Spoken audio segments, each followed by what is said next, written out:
आपने मट्ठी तो बहुत खाई होगी, क्या कभी पहले आपने गोलगप्पा फ्लेवर वाली मट्ठी खाई है? अगर नहीं खाई तो आइए आज हम मिलकर बनाते हैं पानी पूरी फ्लेवर वाली मट्ठी। इसके लिए हमें चाहिए हरा धनिया, पुदीना और कच्चा आम। हमने इसको रफली चॉप कर लेना है। अब अगर आपके पास कच्चा आम नहीं है तो आप उसकी जगह इमली का यूज़ कर सकते हैं या फिर अमचूर का भी यूज़ कर सकते हैं। तीनों चीज़ों से ही फ्लेवर एक जैसा आएगा। इसको रफली चॉप करके हमने अच्छे से धो लेना है। अब एक पैन में आपने 1 चम्मच जीरा, 1 चम्मच अजवाइन और 1 चम्मच सौंफ को लेकर उसको हल्का सा भून के उसमें 1/4 टीस्पून हींग, 1 चम्मच शुगर और 1/4 टीस्पून ब्लैक सॉल्ट ऐड करना है।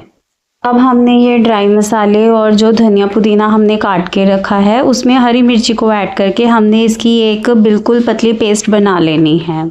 अब मिर्ची आपने अपने हिसाब से ऐड करनी है, जितना स्पाइसी आप खाना चाहते हैं उतनी हरी मिर्ची ऐड कर लीजिए।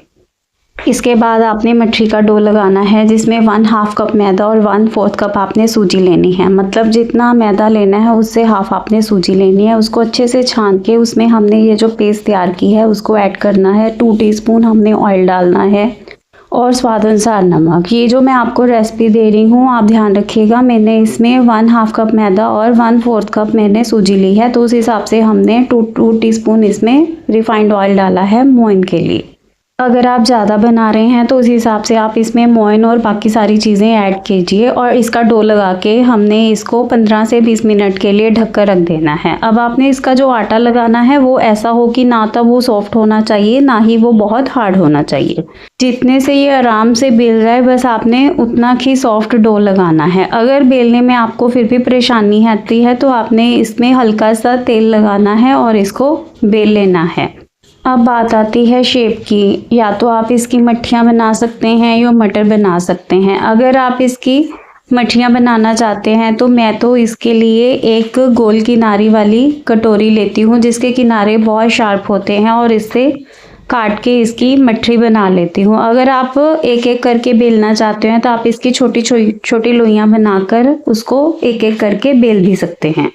बिल्कुल आपकी मर्ज़ी है कि आप क्या बनाना चाहते हैं। मटर बनाने के लिए आप नाइफ़ का या पिज़्ज़ा कटर का, जिसका भी यूज़ करना चाहें कर सकते हैं। मैंने पिज़्ज़ा कटर की हेल्प से इसके छोटे छोटे मटर बना लिए, जो कि बड़ी आसानी से बन जाते हैं।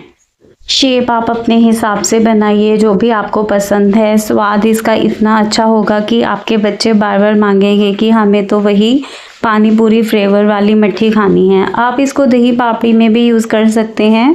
बस आपने दही और इमली ऐड करनी है, आपकी पापड़ी चाट तैयार हो जाएगी।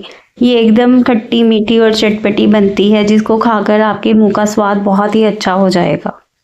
बस मैंने इसके कुछ मटर और कुछ मट्ठियाँ बेल ली, जिससे कि बाद में मैं आपको इनको फ्राई करके दिखाऊंगी कि आपने फ्लेम को कैसे रखना है और किस तरह से इनको फ्राई करना है। बस डो ऐसे ही लगाइएगा, ना कम ना ज़्यादा चीज़ें, जिससे आपकी जो मट्ठी है वो बहुत ही कुरकुरी बनेगी और खाने में भी उसका टेस्ट बहुत ही लाजवाब होगा। आपके घर में अगर मेहमान आएंगे आप उनको बना के खिलाइएगा, वो भी पूछेंगे कि आपने इसको कैसे बनाया।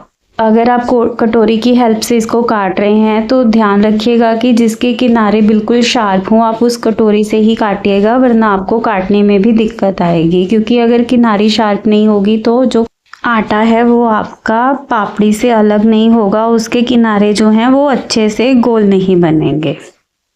अब हमने इनको फ्राई करना है, तो घी को आपने पहले एक बार गरम कर लेना है, फिर इसको आपने बिल्कुल लो फ्लेम पे कर लेना है, जिससे क्या होगा कि इनमें घी नहीं भरेगा और ये बिल्कुल क्रिस्पी बनेगी। आपने बिल्कुल भी इनको हाई फ्लेम पर फ्राई नहीं करना, वरना क्या होगा कि आपकी जो पापड़ी है वो बीच में से कच्ची रह जाएगी और ऊपर से ये ऐसे लगेगा कि एकदम से फ्राई हो गई। ये बिल्कुल भी खाने में अच्छी नहीं लगेगी। आपने इसको लो टू मीडियम फ्लेम पे ही फ्राई करना है। अगर आपका घी ठंडा हो जाता है फिर आपको इसको मीडियम फ्लेम पे कर लेना है। जब ये दोबारा से गर्म हो जाए फिर उसको लो फ्लेम पे कर लेना है।